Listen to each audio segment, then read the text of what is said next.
बोले मुझे डॉक्टर बनना है, टर टर टर टर टर टर टर टर करते रहते, टर बनना है, टर डॉक्टर। 1000 डॉक्टर तो अभी कोरोना की डबल वैक्सीन लगाने के बाद मर गए। कल क्या समाचार है? कितने? 1000 डॉक्टर डबल वैक्सीन लगाने के बाद भी मर गए। अपने आप को ही नहीं बचा पाई, वो कैसी डॉक्टरी? तो मैंने कहा डॉक्टर बनना है तो स्वामी रामदेव जैसा बन, जिसके पास में कोई डिग्री नहीं और सबका डॉक्टर है। Without any degree, with divinity, with dignity, I am a doctor. हाँ। और ये वो शख्स बोल रहा जो सरकार के करीबी माना जाता है, प्रधानमंत्री मोदी का करीबी माना जाता है। जब रामदेव ये ज्ञान बांट रहे थे, जिस मंच से वो ये ज्ञान बांट रहे थे, उस मंच पर पीछे बैकड्रॉप में रामदेव और प्रधानमंत्री मोदी की फोटो भी लगी है, जिसकी कंपनी का टर्नओवर 25,000 करोड़ है, जिसका बिजनेस लगातार दिन दूनी रात चौगुनी रफ्तार से फैल रहा है। क्या वो दुनिया में बनाई जा रही वैक्सीन को बेअसर और बकवास बताए तो क्या ये नहीं माना जाना चाहिए कि दरअसल वो वैक्सीन के खिलाफ, मानवता के खिलाफ काम कर रहा, या फिर जरूर उसके कोई बिजनेस इंटरेस्ट है? 2-3 बातें तो बिल्कुल साफ है।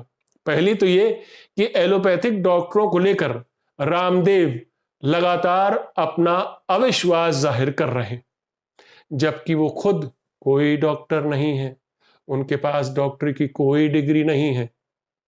दूसरी बात, डॉक्टरों ही नहीं बल्कि रामदेव तो वैक्सीन के खिलाफ भी भड़काऊ बयान दे रहे हैं। साफ कह रहे हैं कि वैक्सीन का कोई असर नहीं है, वैक्सीन मौत नहीं रोक सकती, क्योंकि देश में वैक्सीन की दोनों डोज लगाने वाले 1000 डॉक्टर भी जान गंवा चुके हैं। तीसरी बात, और यह बात इसलिए भी गौर करने लायक है कि इसके पीछे हद दर्जे की बेशर्मी है। रामदेव कह रहे हैं कि वो असली डॉक्टर हैं, लोगों को उन जैसा डॉक्टर बनना चाहिए। वो शख्स जिसने कोरोनिल जैसी टैबलेट को भी कोरोना उपचार का फॉर्मूला बताकर बेचा, वो शख्स आज इस वीडियो में दावा कर रहा है कि असली डॉक्टर तो वो खुद है। वो बड़े फक्र से कह रहा है कि वो बिना डिग्री का डॉक्टर है। वो बड़े शान से बता रहा है कि उसके पास दैवीय शक्ति है, डिविनिटी, और समाज में उसकी इस छवि की बड़ी प्रतिष्ठा है, डिग्निटी है उस जैसे डॉक्टर की। क्या रामदेव की दैवीय शक्ति और डॉक्टर होने का दावा समाज के साथ धोखा नहीं? क्या कोरोना वैक्सीन के खिलाफ रामदेव का दुष्प्रचार तथ्यों पर आधारित है?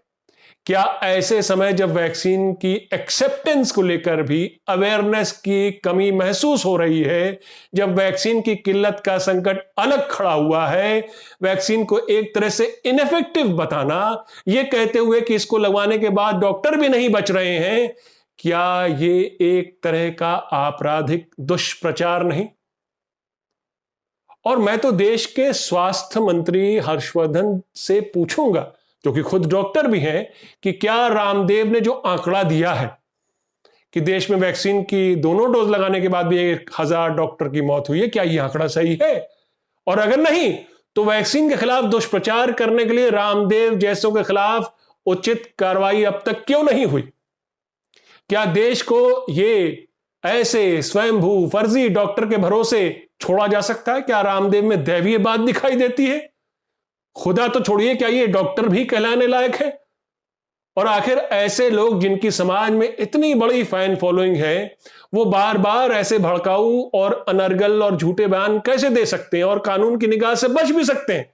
क्या रामदेव के अलावा कोई दूसरा अगर ऐसे भड़काऊ बयान देता तो क्या कानूनी कार्रवाई से वो बच जाता? कुछ सवालों के जवाब चाहिए। नमस्कार, मैं हूं आपका न्यूज़बाज प्रभात शुंगलू। मेरा आज का सवाल, क्या सरकार को रामदेव के खिलाफ जो उनकी हालिया बयान है उसको लेकर उनके खिलाफ उचित कानूनी कार्रवाई करनी चाहिए? अपने जवाब हाँ या ना में जरूर दीजिएगा। अभी तो रामदेव के दूसरे बयान पर विवाद खत्म भी नहीं हुआ था। जिसमें उन्होंने एलोपैथी को स्टूपिड और दिवालिया साइंस बताया था। जब उन्होंने कोरोना की सारी दवाइयों और इंजेक्शन, फेबीफ्लू से लेकर रेमडेसिविर, स्टेरॉइड से लेकर प्लाज्मा थेरेपी, सबको बेअसर बकवास बताया था। कहा था कि इन दवाइयों की वजह से लाखों मौत हुई। बाद में अपने बचाव में उन्होंने कहा वो तो ये व्हाट्सएप के मैसेज पढ़ रहे थे बस। हजारों लोगों के बीच, सैकड़ों लोगों के बीच लाइव प्रसारण में वो व्हाट्सएप का मैसेज पढ़ रहे थे जोर जोर से। देश में जब इतनी बड़ी मेडिकल इमरजेंसी हो, जब हजारों लोग रोज संक्रमण से मर रहे हो, जब कोरोना से मरने वालों की संख्या 3 लाख पार कर चुकी हो, उस बीच सरकार के बेहद करीबी पूंजीपति और पतंजलि प्रोडक्ट्स के सर्वे सर्वा, एक तरह से कह लें उसके एम्बेसडर, एलोपैथी दवाइयों के खिलाफ कोरोना के सरकारी और वैश्वीय प्रोटोकॉल के तहत जो उपचार चल रहा है उसके खिलाफ जहर उगल रहे, उन प्रोटोकॉल वाली दवाइयों को मौत का कारण बता रहे हैं। जाहिर है इस बयान पर देश में हड़कंप मच गया। इंडियन मेडिकल एसोसिएशन ने सरकार से रामदेव के खिलाफ उचित कार्रवाई करने की अपील की। ये तक कहा कि रामदेव के इस बयान को हेट स्पीच की श्रेणी में डाला जाना चाहिए। स्वास्थ्य मंत्री ने रामदेव को खत लिखा कि आपको अपना बयान वापस लेना चाहिए, क्योंकि रामदेव इस बात पर अड़े थे कि आयुर्वेद के बारे में भी बहुत उल्टा सीधा बोला जाता है, उसे सूडो साइंस कहा जाता है। तो मेरे इस बयान पर क्यों आपत्ति आप लोग को या किसी को भी? क्या आप सोच सकते हैं कि किसी और शख्स ने जो सरकार के करीबी ना होता इस तरह का बयान दिया होता और उस पर सरकारी कार्रवाई ना होती, कानूनी कार्रवाई ना होती, उसे देशद्रोही बताकर जेल में डाल दिया गया होता अब तक। लेकिन रामदेव को देश के स्वास्थ्य मंत्री चिट्ठी लिखकर विनती करते हैं कि आप अपना पूरा बयान वापस ले लीजिए, क्योंकि ये कोरोना वॉरियर्स यानी डॉक्टरों की तौहीन है। ये डॉक्टर तो कोरोना के खिलाफ लड़ रहे हैं, जो कि सही बात भी है। कोरोना से लोगों को बचा रहे हैं, लाखों लोगों को बचाया भी है, जो कि सही बात भी है। लेकिन क्या वो मेडिकल साइंस की तौहीन नहीं थी जब डॉक्टर हर्षवर्धन कोरोनिल के लॉन्च पर रामदेव के साथ मंच शेयर कर रहे थे, जिसके बारे में रामदेव ने झूठ बोला कि वो कोरोनिल किट टैबलेट WHO से मान्यता प्राप्त है और अब तो हम इसे 150 देशों में बेचेंगे। बहरहाल रामदेव अपना बयान तो वापस ले लेते हैं पहला वाला, लेकिन दूसरे ही दिन ये एक नया वीडियो वायरल हो जाता है, जिसका मैंने आपसे जिक्र किया थोड़ी देर पहले कि मैं हूं बेस्ट डॉक्टर, बिना डिग्री वाला डॉक्टर, डिग्निटी भी और डिविनिटी भी।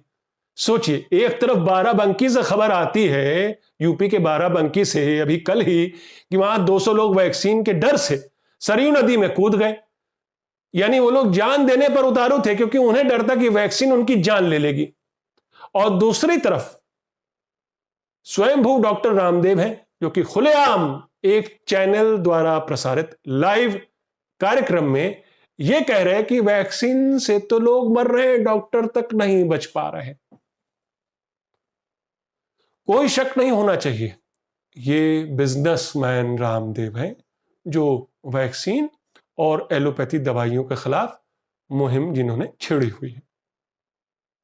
क्या कोरोना संक्रमण के समय हमें ऐसे फर्जी डॉक्टर की जरूरत है? क्या रामदेव के बयान पर सरकार को कठोर कार्रवाई नहीं करनी चाहिए? क्या रामदेव एलोपैथी को धता बताकर आयुर्वेद का पक्ष रख रहे थे, या दरअसल अपनी कंपनी और उसके प्रोडक्ट्स को एलोपैथी दवाइयों के मुकाबले ज्यादा उपयुक्त बता रहे थे? इसलिए मेरा आज का सवाल बिल्कुल स्पष्ट है, क्या सरकार को रामदेव के हालिया बयानों के बाद उन पर उचित कानूनी कार्रवाई करनी चाहिए? अपने जवाब हां या ना में जरूर दीजिएगा। तो ये थी आज की न्यूज़बाजी, फिर मिलेंगे एक नई। पोल खोल कर रख दी है। जी हाँ, 1000 पहरे लगाने के बाद भी आज भारतीय जनता पार्टी की पोल मां गंगा ने खोल कर रख दिया है। इस वीडियो को देखकर मन विचलित हो रहा है। मरने वाले तो इस महामारी में मर कर चले गए, जिसका हक था पूरे सम्मान के साथ अंतिम यात्रा का, लेकिन वो भी नसीब इन लोगों ने नहीं होने दिया। लेकिन ये जो हो रहा है, लहराती हुई हवा ने